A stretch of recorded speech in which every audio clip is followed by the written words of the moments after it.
আজও একটা নিমন্ত্রণ বাড়ি এলাম। কাল তো রামকৃষ্ণ পরমহংসদেবের জন্মদিন ছিল। জন্মবার্ষিকী উপলক্ষে একটা বাড়িতে আমাদের নিমন্ত্রণ ছিল।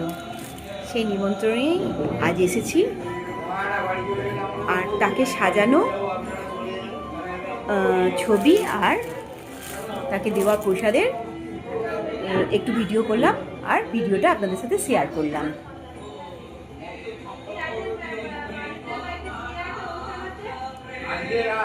এটা আলাদা করে ভয়েস দিলাম না, কারণ রামকৃষ্ণ পরমহংসদেবের গানটা আপনারা শুনতে পেতেন না, তাই আলাদা করে ভয়েস দিলাম না। শুভরাত্রি বন্ধুরা, সকলে ভালো থাকবেন।